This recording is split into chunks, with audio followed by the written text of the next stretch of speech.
Hello my fabulous fashionistas, welcome back to my channel. I'm Amber Westbrook and today I'm going to be showing you how to thread a sewing machine.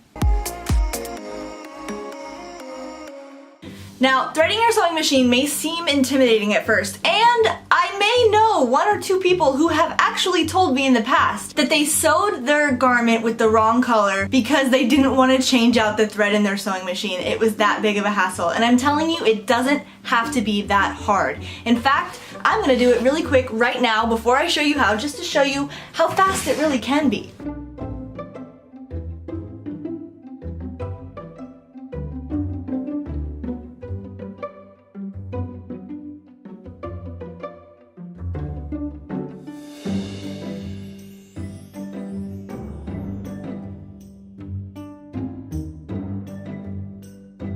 That's literally it. So if you want to know about bobbin winding, about thread, and a few little cool extras, then keep on watching. Now there are a lot of different thread types and I'm not going to get into all of those today, but if you want to see a video more about thread types and what threads to use on what projects, leave me a comment below and I will be glad to make a video on that. But for now we're not going to talk about thread type, but rather what kind of spool it comes on. There's a lot of different kinds, but three are the classic regular spool. This is like what you see for like $1 at Joann's. They come in like all different kinds of thread, but this type of spool is the most commonly used for the top of your sewing machine. I really like these kind because there's a lot more thread on here. I got these on Amazon, I can link them below, but I get them in all the colors that I need and they're really simple. They also still fit on my thread winder. And the third type is this big spoolie, which is what you use for sergers, finishing machines, and different things like that, but you can also use this on your sewing machine. The way that you do that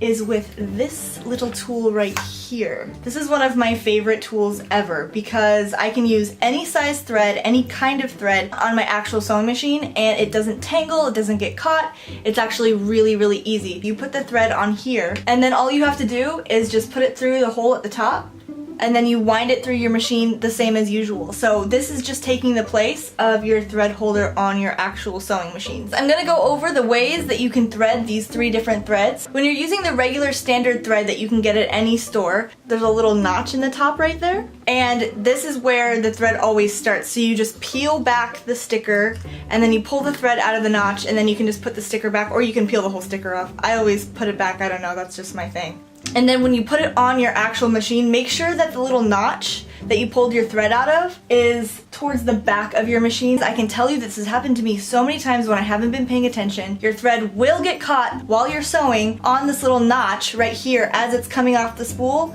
and you're gonna get really frustrated because it's gonna eat up your fabric and it's gonna mess up your sewing machine and it's no fun. So make sure that when you're putting the notched kind of spool onto your machine that you put it towards the back and the thread is feeding off the other side. Just trust me on this. I've ruined a few things.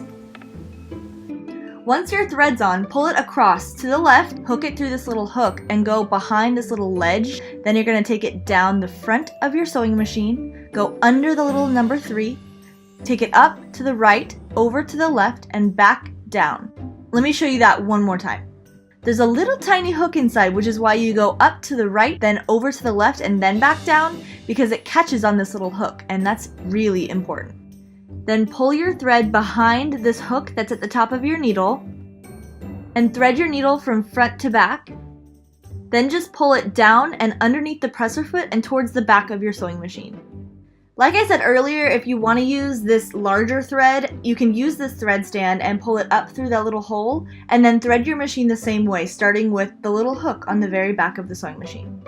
Now I know that some people think that it's really hard to thread a needle, but with practice it really becomes super easy, and you can grab it either with a pair of tweezers, which come with sergers, and you can also get them in any sewing supply store. They're actually really cool, these kind. They have like a little bend in the tip of it so that you can actually grab things far away, and they're really long. See, I really like these kind of tweezers a lot. Make sure that when you're threading your sewing machine that your presser foot is up and that either your sewing machine is off or it's unplugged. Just make sure that it's like that, because when I was 13 years old, I had just started sewing, and I thought that it would be really, really great to thread my sewing machine while my foot was on the presser foot of the sewing machine, and I legitimately sewed right through my finger. Luckily, I didn't sew through this way. I sewed through like sideways, so there was kind of like a hole in my finger, as you could like literally look through it. Just make sure that you don't sew through your finger like I did, and you're very, very careful when threading your needle. Trust me on this, it's not an experience I would like any of you to try out.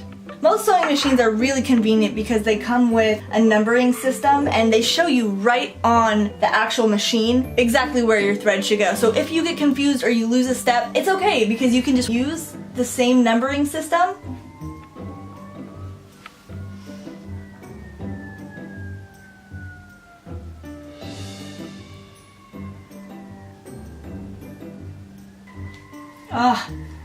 So usually you go over, you go down, you go up, you go over the little hook, you go back down. Like, that's pretty much standard on most machines. Now, I know that there's some outliers and some different machines that do different things, and they just want to be their own little selves. But I have to say that most machines are pretty much the same. Now, if you're super new to sewing, then you might think that this is a super strange word, but this is your bobbin, and this comes empty most of the time. Sometimes new machines or thread packs you can buy pre-wound bobbins, but I never like to do that because I never can be sure if it's wound just the right way for my machine. One thing to make sure of when you're using a bobbin is not all bobbins are the same size. Just make sure that you have the right size of bobbin that matches whatever machine you have. Now, most standard machines like this one is going to come with like standard bobbins, so you can look in the manual. They come in metal, and they can also come in plastic. And you can see that there's a little hole in the top right here. That will come in very, very useful when you want to thread your bobbin. But you can see they're still the same size. I like the metal ones because they're a little bit more sturdy, and the plastic ones tend to kind of rattle in my machine and kind of clack and make sounds while I'm sewing, which is just pure annoying. It works just the same, but it's annoying to me, so I usually tend to use the metal bobbins over the plastic bobbins. So this bobbin is already wound, and I'm going to show you how I did it right now. You just take your empty bobbin and you put it on the bobbin winder. Then you push the entire bobbin winder over to the right till it clicks, and this will engage the bobbin winding. Pull the thread over through that same hook and under the same ledge as if you're threading your regular sewing machine. Then pull the thread back over to the right in front of the little arm and under this ring. Then pull it over to the right hand side, where you're going to wind it from back to front on the bobbin. Just wind it around a few times and then push your thread up from the bottom to the top through one of these little holes, where you're going to hold on to it while you wrap it around a couple times by pressing down on the foot pedal. Snip off the part of the thread you are holding and then wrap it the rest of the way around until it stops. Then click it back over to the left, clip it, and you're done! When you're inserting your bobbin into your machine, it's important to note which way the thread is going. Usually your machine will have a guide to tell you which way the thread should go when you insert your bobbin. I pull my thread to the left under this ledge and around this curve. Now this slicer here at the end of the thread path is here for convenience, but I always avoid it because it makes my thread really short, and I like to start all my projects with a really long thread tail. I'm just going to snap my bobbin cover lid on, and then I'm going to hold my top thread while I turn the hand wheel one turn until it brings the bottom thread up with the top thread. Then all I do is use either tweezers or a needle or even the dull edge of a scissor to pull that bottom thread out and then push both threads back to the back of the sewing machine. And with that, my machine is entirely threaded and ready to sew. One of my last tips is that this little device right here, which is made for craft projects and quilting and hand sewing, is pretty much the best invention ever. It has this little clip on the bottom and then it plugs into the wall, and I clip this onto the edge of my sewing desk, and then it has this little button and it turns on like this, so you can see. It's very bright, just like me. You can see through this right to your sewing project or even just threading your machine. This comes in so handy. I have terrible eyesight, you guys. Like, I have really strong contacts in all the time. This is my best friend. No, it's not sponsored. I just really like it. So I really, really hope that all of this information has been super helpful for you. And I know that when I first started sewing, I had to learn how to thread my machine out of an illustrated book. So it was kind of hilarious and kind of embarrassing that I didn't really know how to thread my sewing machine correctly.